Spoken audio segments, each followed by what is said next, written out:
Hey there, and welcome to Wandering Works for Us. We're Shelley and Beth, a married couple living in Portugal and exploring the world one story at a time.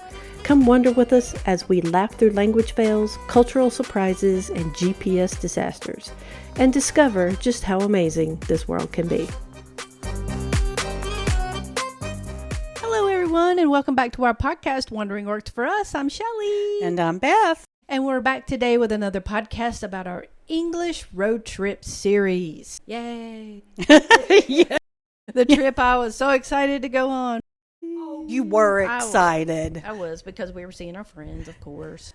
So yes. That made it great. So in this episode, we're going to leave the Cotswolds for the day, and we are going to Bakewell. Bakewell. Why Bakewell? Bakewell, well, the tarts, obviously. The tarts. Which we'll tell you about, but also we wanted to go to Haddon Hall, which is right there outside of Bakewell. So it seemed like the perfect place to stop in between on our way to Scotland, I guess. Yes, because our point or our mission was to, after the Cotswolds, to kind of work our way up England and cross over and end up in Edinburgh. Oh, okay. And so Bakewell it was. Yes. I liked Bakewell. The drive up was pretty easy. It was about 2.5 hours. Yeah, it was about 2.5 hours, which was kind of what we had decided our max per day was. Yeah. And that is the reason that we didn't just haul it all the way to York. Yeah. We decided to stop halfway. And Bakewell is a market town. And it was very charming, I thought. It was very charming. I mean, we were only there for 2 nights. Yes. So we didn't have, a lot of time to explore. But no, but it was a great stopover. We stayed in a place called the Castle Inn, which is a Green King Inn. Yes. I had always wanted to stay in an inn that's attached to a pub. I don't know. It sounds very romantic. It does, doesn't it? But I mean, it just sounds very cool. And so we did it twice. We did it here, and then we did it in Corbridge. Which we'll talk about later. Yeah. Well, Green King, those pubs are always good. They may not be spectacular. Some of them are, but they are always reliable. Yes, and that's a good way to put them. They're reliable. They're going to have the good English ales and... Yep, and they're consistent with stuff like, if they serve breakfast. There's always fish and chips and a pie. Yeah, there's always fish and chips and a pie, not for breakfast, but another time. And so that served us well for this portion of the trip. We stayed in one of the very old rooms that had the original floors, and the door opened out onto the actual where the tables were outside, where the kind pub of like was outside, the old motels, And it was basic but clean. Yes. Yeah. We would call it. I think we called it rustic. Yeah, it was a little rustic, but the beds were comfortable. They were. It was quiet at night, even though we were at the pub. Yes. I believe the pub closed kind of early anyway, I want to say. Early for a pub, in my opinion. Yeah. Like 11 or something. Well, they have to close by 11, right? I don't know. In England? I think so. It may be. And then so, there weren't people outside partying all night. Our door, we just, we were able to sleep. And there wasn't that much traffic out there either at night. So the noise was fine. That's what I was worried about when we, got there. I was like, am I going to be up all night listening to cars? Yeah. Well, the thing is also it was the middle of May. And if you're there the middle of July, it might be a different story. It could be a different story. I don't know. But it was good. And I liked Bakewell, as we said. I thought it was charming. Even though it's touristy, a lot of tourists do go there. It didn't feel as touristy as like Burton on the Water. God, no. This was much more low-key charm. Yeah. I would say. Yeah. It's got 3 things I think we were looking for while we were there. Number 1, we arrived on a Monday because we wanted to go to the famous Monday market just to check it out. And it is basically a flea market. So it sold clothes and tools and plants and household items. And they went on through the afternoon. I think we got there maybe around lunchtime. We were starving and needed a bathroom.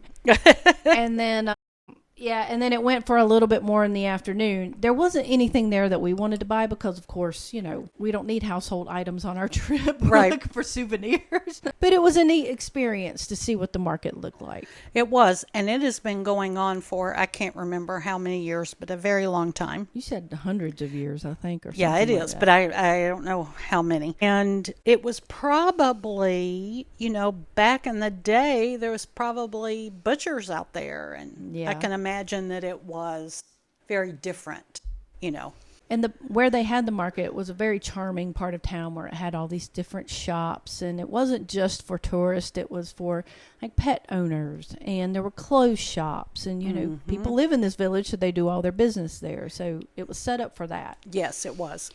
But then they also had a plethora of Bakewell tart shops because They of did. course you've got to taste the famous Bakewell tart. Bakewell tart. And we discovered there were 3 basic types. You have your first one that has it looks like a pie with cream on top and a cherry on top.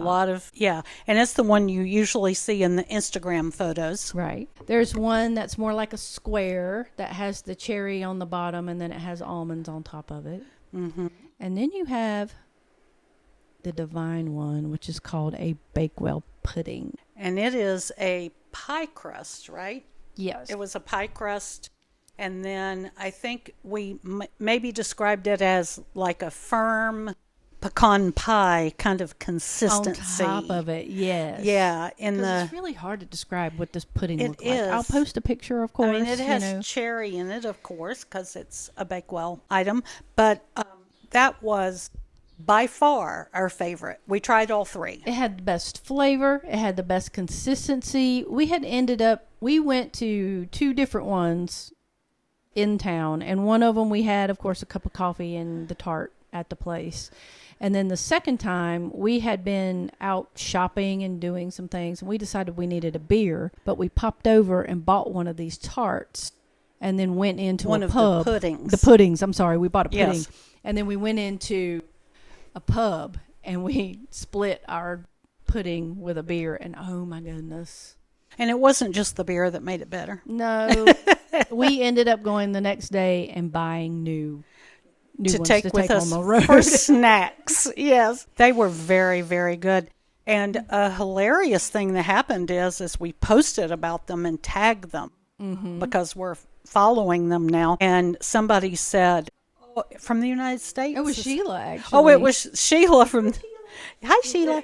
From the United States. And she said, oh, my goodness, I wish I could get one of these. And the shop owner chimed in and said, we post. We post the pie. You too can get one. So there is a link on the blog, and I'll put one in the show notes also, but you can post a pie from Bakewell Pudding Parlor. Yeah. That's where you need to go. Bakewell Pudding Parlor. And they have the best ones. Yes, absolutely. Hands down. Highly recommend. Totally. I'll also say, before we jump into, of course, the main attraction that we went to in Bakewell, is that it is a lovely city. It's totally walkable and a Very beautiful much. city to walk through. And there was one evening where, after dinner, that I decided I needed to go out and do some walking because I needed to get some energy out, or I just needed some alone time or something. And I trudged out through the city, and it was fairly early still. It was like maybe 8 o'clock at night. Yeah. Was it dark? No. Yeah. Now it was May, of course, so in summertime, sunset's pretty late. But there were only a few people out, one person walking a dog. All the shops were closed. Everybody's sidewalk was kind of rolled up. I was just going to say, we used to call that rolling up the sidewalks. There was nobody out, and the sunset was beautiful, and I got some fantastic photos of the town, but I was like, this town is so quiet. I bet everyone was home having dinner. They may have been. Well, it's English, so at 8 o'clock at night, no, they were done with dinner. Well, that's true. They eat early. They eat earlier. They eat earlier than the Portuguese. Yeah. And other Europeans. But yeah, it was a sweet little town. We also took a walk along the River Wye, which is Uye, right? Why? Yes. And they've done a really great job building walking a huge, deep walking path area. So you can walk, you can bike, there's benches to sit on. There's loads of ducks and geese and swans. And if you take bread, they will actually get out of the water and come up and eat. And some people were doing that. And it was just a really lovely walk. I really enjoyed it. Yes. Even on a, not so sunny day, I think it would be a lovely walk. Yeah, it would. Stone houses along there, a stone bridge going over. It was really pretty. Oh, that was a Roman bridge, by the way. Oh, that went over in Bakewell. That's right. That was a Roman bridge. bridge. Shelley has to point out the Roman stuff. Find the Roman things. So Yeah, yes. yeah. That was a Roman bridge. So that was really fun, the town. But the big thing that we were there for really was to go to Haddon Hall. Yes.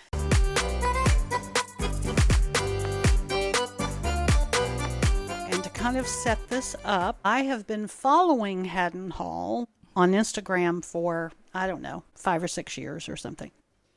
And they are a family. It's Lord Edward Manors. He and his wife and their 2 children actually live there. And they bring in visitors and do those things because they are, it's helping to fund the restoration of the place.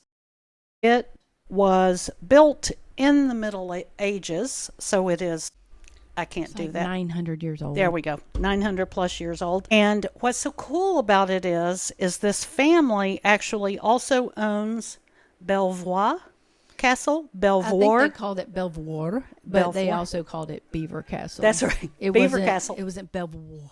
Yeah, Beaver. they call it Beaver.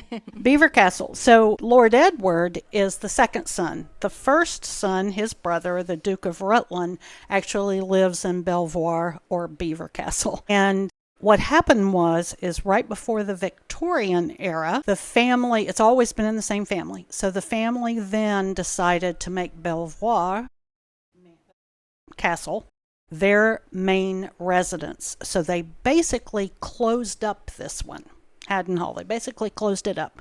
They kept it up, but they just kind of left it closed. And so it did not go through all of the Victorian improvements and the things after that. Redecorations. Yeah, it wasn't updated, and so it is still very medieval in character, and it is incredible. Yes. And the family that lives there is very committed to restoring it because, of course, age takes its toll, to restoring it, but keeping it as it is. Mm-hmm. Now, they, of course, have private family quarters where I'm sure they have a very nice stove and dishwasher and all of that, to live their lives. Be a little warmer than the rest of the house. Yeah, maybe. Be a little warmer and all of that. But they are very committed to restoring it. And the grounds, I can't remember how many thousands of acres goes with it. Thousands, though. It has to be thousands. It's thousands. And they have land management people because they have cattle and sheep and dairies and all of that stuff. Yeah. So why were you excited to go to Haddon Hall? Well, you gave me 2 choices. Chatsworth or Haddon Hall. Which one of these in the area do you want to go see? I get excited when it's like, ooh, mansion, gardens, yay. But Haddon Hall, number 1, was medieval, and it kept a lot of its medievalness, so that was going to be cool to see. But also, The Princess Bride was filmed there. One of our favorites. So, we were on the movie tour, remember? So we moved from Harry Potter to The Princess Bride. Don't worry, we were going back to Harry Potter when we hit York. Yeah. But it was neat to see that part. And where they had filmed it was the main square when you walk through the main gate. And there's a guy there that greets you and says hello and, tells you all about the tours that may be going on that day. You come out into the main square and you can see over to the right is the big archway where Buttercup comes through when they announce that she's going to marry Prince Humperdinck. Okay. And, and the prince is up against the castle on guess a stage. Balustrade. A balustrade. Thank you for your technical. You're welcome. And so you get to see that part of it. And then, of course, it's the same one that they go storming the castle when it's time to storm the castle and rescue the princess and have fun storming the castle. Everyone, that kind of thing. So. Yeah, and I pulled up the picture while I was standing there of Buttercup coming through that main door when they announced her, and I pulled it up and I looked at it side by side and went, Yep, that's it. And it was really cool to take pictures of that. One of the things that I was really excited about was their chapel. Oh, yeah. Which is also just off that square because they have what are called dry frescoes, which is a little unusual. I mean, dry frescoes are other places, but they are much more, there's much fewer of them than there are what is a wet fresco. What's the difference? One's wet and one's dry. It's wet, but it's dry. One is almost more like, and this is a very simplified kind of thing, but one would be sort of like doing a painting, and that would be a wet fresco. Okay. The other one would almost be like chalk, except it's not, but it's dry. You don't, there's no water. Or there's no liquid involved. I learned something new today. Yeah, and it's actually a much more technical explanation than that. But that's a good way to imagine it. Okay. Is one is dry, and the other one is more like painting. Okay. And so, as you can imagine, a wet fresco, you can get much more color, much more vibrant color into. And I think that's probably why it was much more popular. I'm not sure about the difficulty of one versus the other. I mean, wet frescoes you could correct, and a dry fresco would be harder to correct. But anyway, enough about that. So they have dry frescoes in this chapel, and they are incredible. Some of them need quite a bit of restoration work, and that's part of what they're raising money to do. They'll get to the chapel and do that. They've already done some work in preservation work in the chapel to shore it up and I think it was stained glass work. And repairing the stained glass windows and that kind of stuff. And the other thing I really love about the restoration that's happening there is they didn't just do like new stained glass. They actually took the old stained glass and it was repaired and restored and put back as it was and then put in. And so it's just a very thoughtful restoration of this place. And we also got to tour the Great Hall. There was something in the Great Hall that you loved. What was it? Oh, it was that table that they had in there. They had the original Grand Hall table that everyone feasted at. And they had it turned over for some reason, like the top of it turned over. Yeah, but underneath... tilts.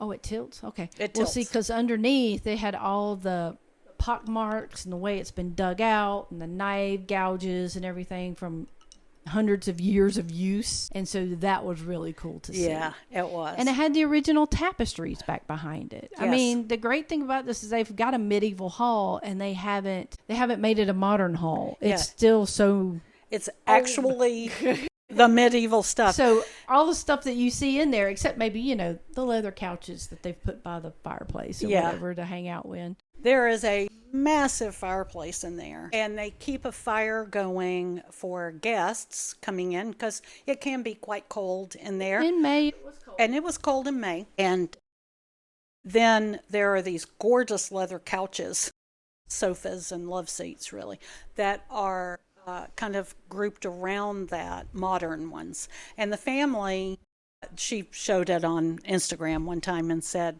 after the guests leave, we actually come down here and hang out by the fire and enjoy this area. And so the tapestries are beautiful. And then we also got to hear a guide talking about the kitchen, which of course is not the kitchen they use. They have a modern kitchen in their quarters, but this was the original kitchen where they had the system from the mill that brought in the water down a little chute. and they had it in a big basin where the live fish were to keep them fresh and all of that. We think the actual cooking with fires was done in the building next to that, because usually those were not attached to it. Which is now the cafe. Which is now a cafe and tea room, which we recommend if you want to see it or eat at it. But yeah, the kitchen was really cool. The original tops on, that they actually used during that time. So on this tour, you get to see that great hall. You get to see the square and the church and the frescoes and the kitchens. You get to see their dining hall, which is a nice room with a little parlor off to the side. Has a very historically significant ceiling in there in the dining hall. Do you care to explain on that? Well, I'm forgetting exactly what it's called. And it's not on our notes here, but I'm going to look and you go ahead. I didn't. That's not something that I thought of until you did. You go ahead. And then you can go outside the area and look at the gardens. They have a beautiful fountain up there. They have a nice little area with just all these different plants and flowers. And in May it was beautiful. And you can look out over the grounds and see the sheep grazing on the hill and the River Wye flowing through the area. I mean, gosh, it is quite romantic, as a castle should be. Yes, it is. And then you can go upstairs, and we saw, I remember 2 rooms, 3 rooms. One of them was almost like a great hall that had a great table in it, but I think it was more like a sitting parlor area. Yes. And then that led back into a back room where out on the fireplace they had signatures of famous people like Princess Anne and King Charles when they had visited the place. Yes.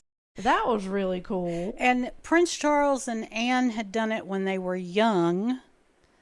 And then Prince Charles had signed it again when he was there in the early 2000s or something. Maybe, yeah. Yeah, it was cool. But it was when he was still a prince and not quite king yet. And then there's another great long hall, which I'm going to assume should have been an art gallery at some point. But it was just this long, skinny room. Yeah, I'm not sure that it was a ballroom. Beautiful floors. It seems to me like it'd be too skinny to be a ballroom, but it may have been. Maybe. But it was just a long room with beautiful windows. And, of course, artwork hanging from the ceiling. And you could see back in the back where they were restoring a bedroom in the very back there where the ceiling had fell in. With this plaque up against it that said something like they were greatly surprised to know that the ceiling had fallen in because of termites or bugs or some sort of thing. And I was like, well, it's old. Yeah. These things happen. Well, they didn't know about it though, and so it was a surprise when the ceiling fell in. The ceiling fell, and they discovered it. Yeah, and this, back to the dining room, it is a Tudor period painted ceiling of Tudored roses, and then it has what they call heraldic paneling in it. And it is special because a lot of that got painted over in the Victorian and periods after that. And so, excuse me, the tapestry that we were talking about was gifted to the family by Henry the 10, 11, 12, 13th. No, V and 3. That's Henry the 8th. Excuse me. That's a big one. Henry the 8th is the one that gave them that tapestry. Man, that's big. And then in the long gallery, here it is. These are Elizabethan rooms because below were Tudor and medieval rooms. Gosh. And then upstairs on the first floor, it's technically Elizabethan, and this is what you were talking about, the 110-foot long gallery. Yes. Reputed to be one of the most beautiful rooms in England. And one of the things that's so beautiful about it is the gorgeous leaded glass, original glass, the tiny little thousands of panes of it in these big windows looking out onto the garden. Mm-hmm. Yeah. It's so beautiful. It's, as you can tell, I loved it, and so did Shelley in the end. It was definitely worth the see. It was. It was worth it. And at the end, when we came back out to the main square where they filmed The Princess Bride, there's also a tiny artifact museum back in there. Do you remember that? Where they had put on display a lot of the stuff that they'd found like in the walls. Oh, that's when right. they were I forgot about restoring that. things. Yeah. Yeah. And so you can go back and see buttons and coins, old coins and nails and shoes. I don't know how in the world they got like children's shoes back there, but they did. So as they're doing the restoration work, they're finding all of these different artifacts from, you know, hundreds of years ago. So that's really cool to see. I'd forgotten about that. Yeah, be sure and see that. Yep. And we should mention that there is no real gift shop. No. If you're go to a castle and buy souvenirs or cool stuff. No Princess Bride stuff. There's no Princess Bride stuff. There's no real. There are a few things for kids, and I think maybe there were magnets. I didn't even see what there was. I'm not even sure. It's at the kiosk. Where you buy your ticket, and it's just kind of hanging on the two doors that open up the kiosk. Mm-hmm. There's a few things. Yeah, so there isn't a ton of stuff to buy there, but do go buy tea and cakes because those were very good. Yes, we went and had scones and tea afterwards with cream on Clotted them. cream. My God. Boy. It was a perfect British day. It was indeed. That might have been also the day that we ended up getting the puddings and the beer afterwards. It's all starting to run together right now, but yes. It is. It is. Yeah, so I highly recommend a visit to Haddon Hall if you like castles, medieval, beautiful grounds and gardens. Just visiting, you know, old English manor houses. Yeah. Yeah. Yeah, I recommend it. Perfect. All right, well, I think that's it for this episode. It is.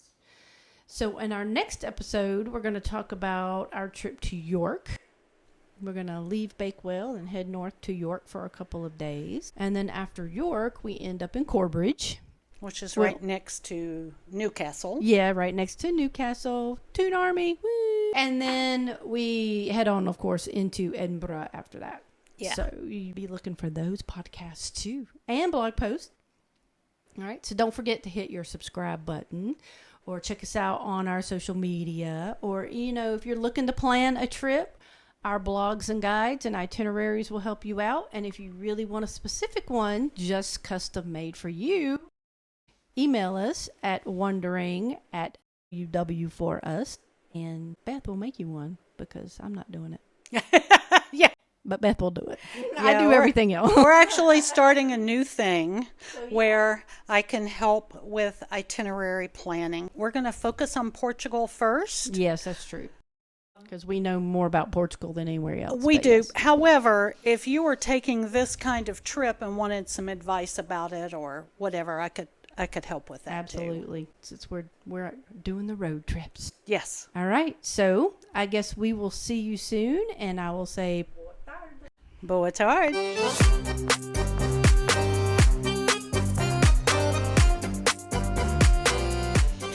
Thanks for wandering with us. If you had a laugh, learned something new, or just enjoyed the ride, be sure to follow us on all of our social media at Facebook, Instagram, Threads, TikTok, YouTube, and I think that's it.